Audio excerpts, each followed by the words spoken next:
Halo, jumpa lagi di channel Obsidian. Hari ini kita akan membahas konten yang pertama, yaitu adalah Multiverse episode yang pertama. Multiverse tafsir versi sendiri, yaitu adalah konten yang akan membahas tentang afirmasi yang dimiliki oleh channel Obsidian ini, yaitu adalah make it simple, make it clear, make it better. Apa sih kegunaan dari afirmasi? Kebingungan pangkal malapetaka, kejelasan membentuk kepercayaan dan trust. Seperti yang kita tahu, bila mana tubuh manusia memiliki sistem yang namanya homeostasis, mencari keseimbangan. Bila mana di dalam diri kita selalu mencari keseimbangan, sehingga tidak jarang kita melakukan pembenaran diri untuk menenangkan diri kita. Menenangkan hati, pikiran, emosi, fisik, maupun pikiran kita. Dan tidak jarang alasan untuk melakukan pembenaran terhadap apa yang kita lakukan, kita buat terakhir. Jadi kita bertindak terlebih dahulu, baru mencari alasan kemudian. Ketenangan, apa sih fungsi ketenangan? Kalau kita gambarkan seperti ini, tubuh manusia bila mana kita bergerak setiap hari, kita tuh akan seperti ini. Nah, bila mana kita melakukan afirmasi dengan menenangkan diri sejenak, itu akan kita kembalikan ke posisi homeostasis. Posisi ini tentu saja akan berefektif untuk meringankan tekanan, emosi, ataupun stres yang ada, serta memberi kita jeda waktu untuk dapat berpikir lebih baik dan menghilangkan hal-hal yang tidak berguna. Maka itu selain make it simple, make it clear, itu berfungsi untuk menenangkan ini. Kalau kita bisa mengerti apa yang harus kita lakukan, apa inti dari permasalahan yang kita hadapi.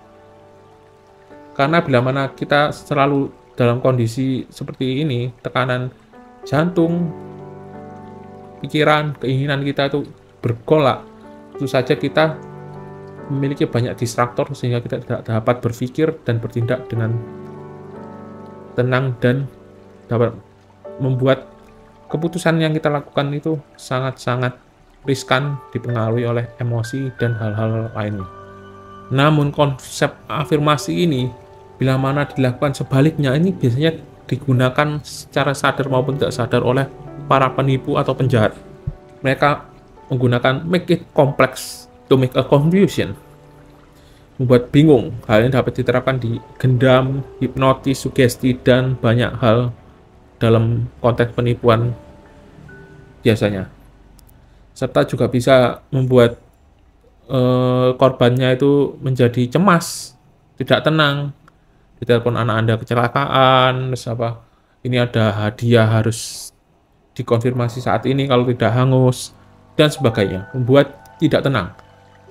Seperti yang saya gambarkan tadi, bila mana tidak tenang, proses berpikir kita ini akan lebih banyak dipengaruhi oleh insting dan tidak bisa terkendali, seperti itu. Yang kedua, make it not clear, tetapi tetap mengatakan bila mana kamu percaya saja pada saya, maka semua hal yang tidak clear tersebut akan menjadi mudah. Jadi adanya proses pembentukan kepercayaan dengan deception. Hal ini dapat dilakukan dengan flexing, advertisement, terus promosi-promosi sebagainya. Kalau di saham ada namanya pom-pom, dan again and again, banyak sekali cara-cara untuk menipu. Salah satunya yang disalahgunakan adalah MLM, menjaring untuk mendapatkan promosi, komisi, tetapi tidak mengerti ujungnya bagaimana.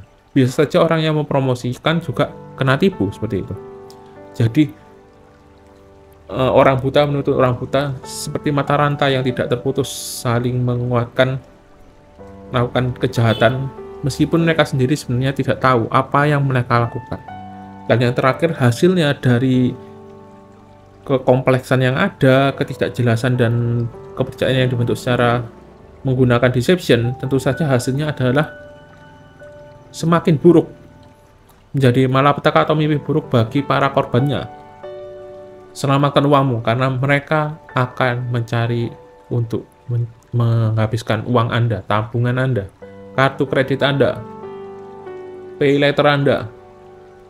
Sehingga modus-modus penipuan saat ini silakan aware, apalagi yang berkaitan dengan gadget, m-banking, terus virus, malware yang akan dapat menyerang baik komputer Anda maupun handphone Anda. Selain kondisi tidak tenang, tentu saja hal yang membuat kita tidak tenang adalah ekspektasi kita sendiri.